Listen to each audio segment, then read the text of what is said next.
The other day I did a video on how to smooth out the movements of the Mavic 4 Pro so you get smoother video. However, I've had a number of comments mentioning that they believe the sticks on the RC Pro 2 is actually a lot more sensitive and results in a much jumpier, jerkier flight of the Mavic 4 Pro. Now, they're saying that the sticks are worse on the RC Pro 2 than they are on the RC2.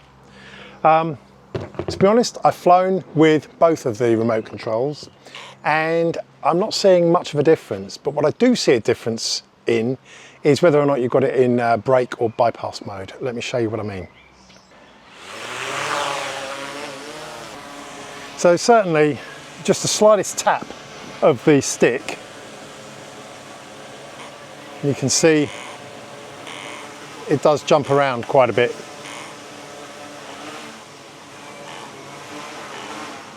And if you do a full lock,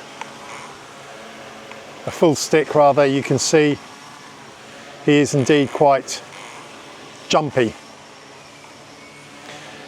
Now, like I said, I did a video the other week on smoothing down some of the settings in the gain and expo screen. That'll affect the sensitivity of the sticks as you start to move the sticks, but I think what the issue is that people are finding the drone is just jumping too much. Now, what I actually believe is the fact that if you go into safety, right on the front of the settings screens, you've got bypass or brake mode.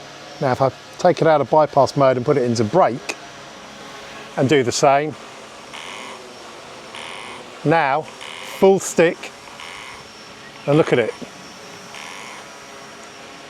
If I actually hold the stick, you'll see it moves. Tap the stick, how much smoother that is. If I put it back into bypass mode, do the same, and you can see how it jumps about. If I turn the obstacle avoidance right off, you can see he's quite jumpy again.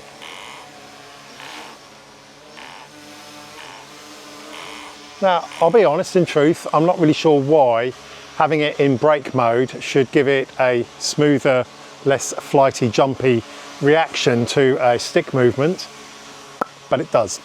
So, simple advice. If you're finding things a little bit too flighty, a little bit too jumpy, put it into brake mode. Now, of course, the consequence of that is that if I make sure I am in brake mode before I demonstrate, if I go flying towards the rhododendron, he will just come to a stop. Whereas, coming back, changing it into bypass mode, aim straight for the roadie, and it just diverts around and stops. So of course that is the difference between bypass and brake mode. Bypass is going to try and work out a route around the obstacle, whereas brake will just come to a dumb stop. Now, just to show, I'll bring it back and I'll power up the RC2 Pro, do exactly the same thing.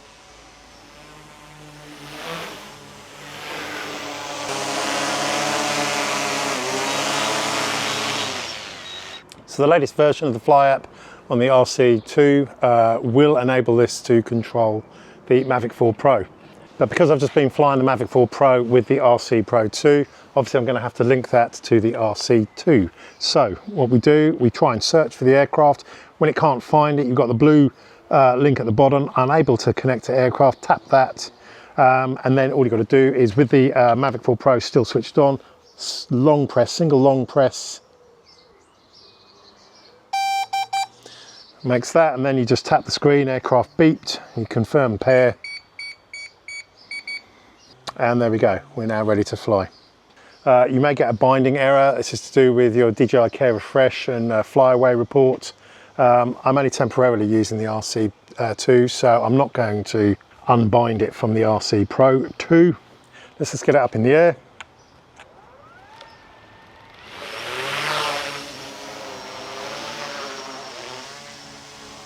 Still in bypass mode, so again exactly the same.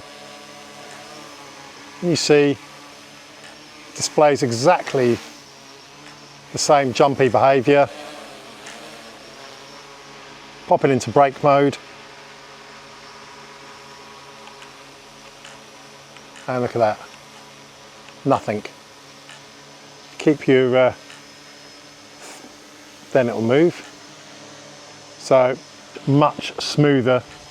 And again, if you take it off, you're back to. So look, there we go. In my opinion, not too much difference between the stick sensitivity on the RC Pro 2 and the existing RC2. But obviously, let me know what you think. I would be interested. Like I said, this is actually a feature you'll find on the other main models like the Air 3, the Air 3S, Mini 4 Pro. If you put it into bypass mode, it's quite jumpy and flighty. If you put it into brake mode, the sticks seem a lot more smoother and you get a far smoother movement. Like I said though, do check out the video I put out the other week on smoothing things down, because there I do explain the gain and expo settings, where that does affect how much movement you get when you start to move the sticks. And you may well find that is actually the adjustment you're needing. Either way, let me know your thoughts. Nice and quick, simple one this week. Until next time, have fun, happy flying.